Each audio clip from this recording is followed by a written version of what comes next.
Okay, great to see everybody. I hope everybody had a Merry Christmas. Appreciate you coming over. I know the Bills had a game yesterday, so you guys are busy. We don't take it for granted, but it's an exciting week around here. Our guys did get a little break. They finished up finals on the 18th. We practiced on the 19th. They had about a week, just over a week off. Was good for our coaches to have a little time away from the office as well. I got to take my family to a Bills game for the first time, which was really cool. And nice to just have a little bit of a slower pace for a few days at least before we crank things back up when everybody rolled in here on the evening of the 26th. So we're back in game week now, and it's amazing when you get a little bit of time off. What can happen when you're not used to it. So you feel uncomfortable going to the store because you don't normally go to the store. You watch a little TV, like I see there's a new Bob Dylan movie out now.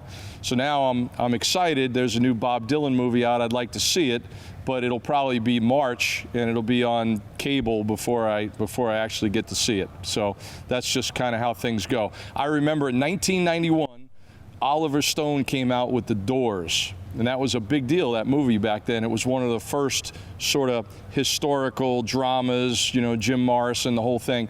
And Jen and I were dating at the time. We went on opening night in Georgetown to that movie, and it was a wild scene. And I remember the guy sitting in the seat next to her passed out, his head right on her shoulder. So good memories of The Doors. So now Bob Dylan gets a movie, right? You had Elton John got a movie, Freddie Mercury got a movie. So I'm hoping, fingers crossed, that Grace Slick gets a movie. I will do my best to get to that one. But those are all the things when you give a football coach a little bit of time. Those are the kind of things that can happen. And I like those movies that tell a story. So I'm anxious to go to that one. A great story from the last few days is our team GPA from the fall. So we got a 3.18, which I'm told is a record high for the football team. So we're very proud of that. And I think it's just another sign that these guys have bought into what we're doing, understand that this program is not just about football, that it's really about developing the whole person and trying to maximize their opportunity here, their experience here, and they've responded. So we've got a team that's pretty much intact going to this bowl game. We've had very few guys going in the portal so far, and everybody is eligible. So that's great. And something that we don't talk enough about is what the NCAA tracks year to year. It's called the academic progress rate. And basically every guy who's on scholarship gets a certain amount of points per semester for staying on track and eligible. And there's a lot of little nuances to it. So you could be, your overall GPA might be fine, but maybe your GPA in your major is low. Well, you get dinged a point for that. Or, they graduated, but their last semester they don't pass enough classes, and you get dinged a point for that. And before you know it, these points start adding up, and it can really give your program a black eye. So the fact that our guys did what they needed to do this year, understood all of what needed to go into it and how it's something bigger than themselves when the program has a great semester academically. So I'm extremely proud of them.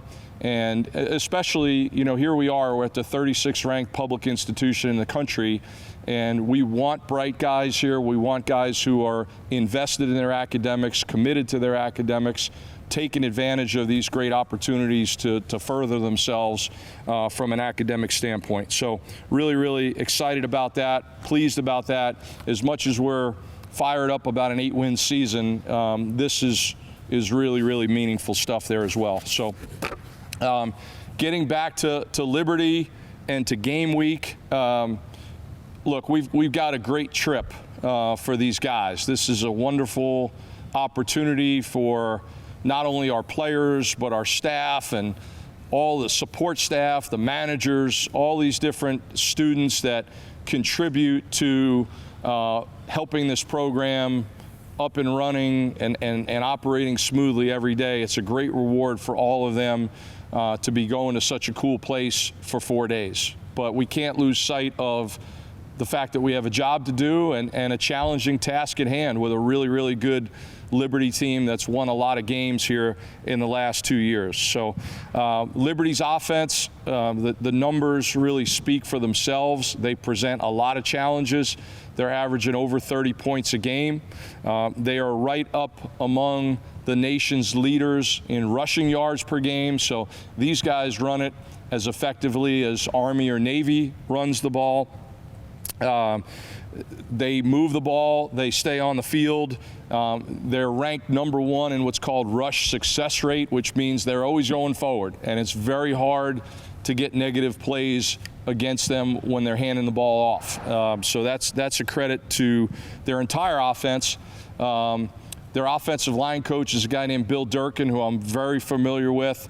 We're about the same age. He's coached a lot of football in the Northeast, just like I have. He actually went to UMass and played offensive line with my high school quarterback, a guy named Gary Wilkos, who I'm still very, very close with. And you can imagine their relationship, quarterback and offensive lineman. And Bill does a fabulous job. And this is a really, really well-coached, physical offensive line. The other thing I'll tell you about Bill, his wife Vicky is a tremendous realtor. So if you're ever looking for a place in Myrtle Beach, Vicky Durkin is the one to go to. But you know, their O-line is going to be a challenge for us for sure. Ryan Berger is the guy we're expecting to see at quarterback. He was their backup this year. He's a transfer from Appalachian State. I've watched every snap this guy's played in college. He's a very talented quarterback. He's tall, he's athletic, he can make all the throws, but he's a dangerous runner. And he's a guy that can pull it on his own read. And when he gets his shoulders downhill, he's got really good linear speed. He's got above average change of direction. So anticipating that Liberty's probably not going to change what they do offensively a whole heck of a lot. And if anything, we might see a fair amount of this guy running the football because he adds a lot of value. And with one game left to play, I'm sure they're not going to hold anything back and try to get the quarterback run game going. They'll get into a lot of two backs. They'll run a fair amount of option, depending on the year, depending on the quarterback. The option stuff will show up a little bit more or a little bit less. They do a great job with their gap scheme runs. They do a great job with their pin and pull runs. Their head coach is very, very creative with his play calling. Some really cool play action passes that they've run through the years. The screens and the quick game. And then the other thing that you're going to see in a bowl game is the things you've struggled with all year that they've had a chance to go back and watch 12 opponents run against you. Those things in some way, shape, or form are typically going to show up in a bowl game. And then what else is going on out there in the world of college football? What else is popular right now? You know, guys have had a chance to sit back and watch some NFL football, watch some college bowl games, and all of a sudden things that are working on offense, gadget plays on special teams, all of a sudden those things tend to show up a little bit more in bowl games. At running back, Billy Lucas played a lot for them this year, averaged 66 yards per game. I think he was also their second guy in terms of total offense. So that's an experienced back, a high-quality back. And then when you look at their receiving core, they've got 4 or 5 guys and different shapes and sizes. They've got the big outside receiver who can get the yards after contact. They've got the slot receiver who's got the wiggle. They've got some hybrid type receivers that they can move around. But all of them block really well on the perimeter. And if you're going to be a team that's going to run some option, if you're going to be a team that's going to want to get the ball on the perimeter with the screen game, you've got to have receivers that are ready, willing, and able to block, and these guys at Liberty certainly can do that. And they'll also play 3 or 4 tight ends. So they'll get into some multiple tight end groupings. They'll get into some traditional 21 personnel. and you're going to get a lot of challenging sets for run and play action pass with those tight ends in the game. Conversely, on defense, they're only giving up 23 points a game and 350 yards of total offense, 148 rushing. So this is a high-pressure defense. This is a defense that gets into multiple fronts, will stem in and out of 3 down, 4 down, even potentially some 5 down fronts.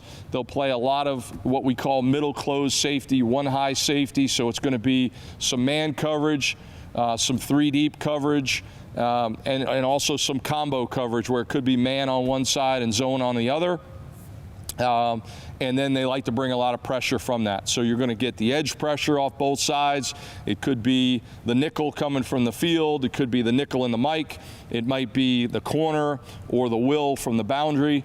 And then your interior pressures as well. So it's going to be a lot of different stuff for our offensive line to handle. Guy named Joseph Carter, their middle linebacker, 25, is their leading tackler, and he's followed up closely by a 0 on defense. As we know, we got a lot of double numbers in college football nowadays. Jerome Jolly. Now, he announced that he's going into the NFL draft. There was a time when that meant you weren't playing in the bowl, but I believe he is playing in the bowl. We still see him on the 2 deep. So, again, all these different changes to college football nowadays. You can declare for the draft, meaning this is going to be your last season, but still play in the bowl game. They've got 2 really good edge players. Bush, number 3, Bazile, number 11. They're both in the 260 range, really physical guys. Bush has got 6 sacks. Bazile's got 48 tackles. And then a guy named Amarian Williams, number 26, has got 3 interceptions. So it's a very cohesive defense that has done a really, really solid job of making offenses earn everything they've gotten this season. They've been in a lot of close games, a lot of sort of low, modest scoring games that they've been able to win, roughly in that same range. Win the game 31-24, win the game 27-20, those kind of games. So they're used to playing close games. Just like us, they've had 2 overtime games and they've won them both. So I think that speaks a lot about complementary football. And lastly, that bleeds over into their special teams. They've got a lot of really good athletes on special teams. Their return units are particularly scary. Number 1, Julian Gray, is a very, very good kick returner. He's very aggressive. He rarely fair catches. They do a great job with both their field and boundary returns. They've had several explosive returns this year. A guy, number 15, Green, is their leading punt returner. He's also a safety, very good punt returner, great vision, very aggressive, but Julian Gray has also returned punts. So they've had multiple guys return punts, and all of them present major challenges. A guy named Max Morgan is a very effective punter. He's also their kickoff guy. He's also their holder. So that's, that's like the holy trinity right there for a specialist contributing on 3 units, and he's done a great job in all aspects there. So a lot of challenges from a special teams standpoint as well. So, we had a pretty physical practice today, very intentional coming out here in full pads today. Wanted to kind of send a message to our guys that, look, this was it's a Monday, but it was a Tuesday to us. Because Wednesday is a travel day for us. So tomorrow's practice will be like a Wednesday practice in uppers, but wanted to send a really clear message that we needed to have a physical practice. We needed to have some good hard thudding out here, and it's been a long time since we played a game, right? The last game we played was before Thanksgiving, and that wasn't a particularly strenuous game on us, and now here we go. We're going to ramp things back up and be playing one of the best teams we've seen all season. So really critical here that we continue to have a great week, and everybody's got a role to play. So one of my messages today was to our young players who have a role on the scout team, that they need to help us win the game during the week, even if they're not going to have a big role to play at 11 a.m. on Saturday. So a lot of work yet to do, and We're excited about the opportunity, but we've got to get ourselves back into a real focused state of mind here for a big challenge coming on Saturday. So with that said, I'll open it up for questions. You said your roster is pretty much packed going to Bahamas. Anybody who won't make the trip and opt out soon? Anybody where injuries won't allow them to play? Yeah, nobody that we haven't discussed already.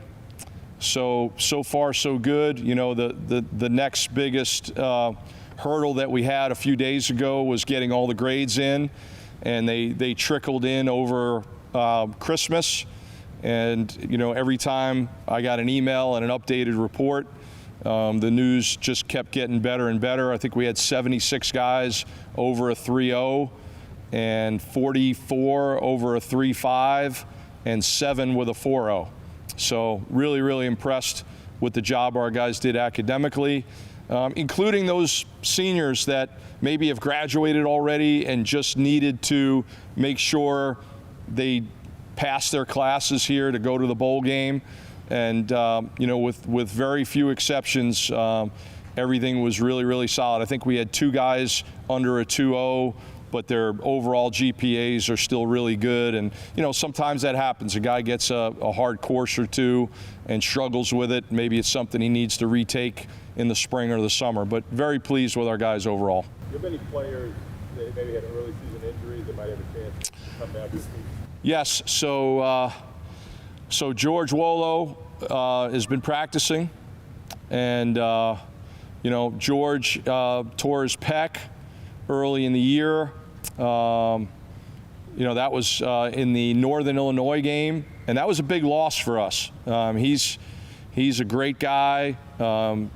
Really love how his attitude has been going through a tough injury. Sometimes guys get discouraged. He's excited to have another season of eligibility ahead of him. He's been working back into practice. How much he'll play in the game, I don't know. I think it would be a great reward for him to see some time in the game, and just to kind of get back in there and bang around a little bit.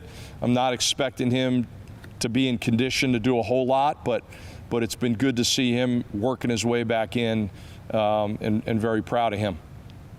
He also had a really good semester academically. You're also facing a team coached by Jamie Chadwell, like you said. Some of your players have faced a Jamie Chadwell coached team in the last 3 years. 21, 22, supposed to Carolina last year at the rate. How are you kind of leaning on that knowledge from players?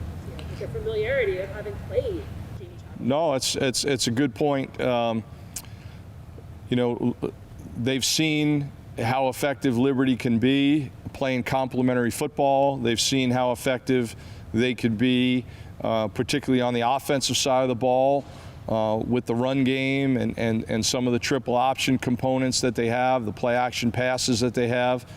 But every year is different too, right? And we're a different team than we were a year ago. Liberty's a different team, and as we all know in these bowl games, it's a lot like the first game of the season. So you got to go out and number one, first and foremost, not beat yourself. And what beats yourself? Well, putting the ball on the ground, not playing with great fundamentals, not playing cohesively and keeping the ball inside and in front on defense, letting your guard down and you know, giving up gadget plays or not being ready for a situation that maybe hasn't popped up since September or maybe didn't pop up all season, and you practice those things on Thursday and Fridays knowing that it's at some point it's going to happen. Well, it might happen in the fourth quarter in the Bahamas. So yes, it's about Liberty and what they do and how they do it, but it's just as much, if not more, about us and what we do and how we do it.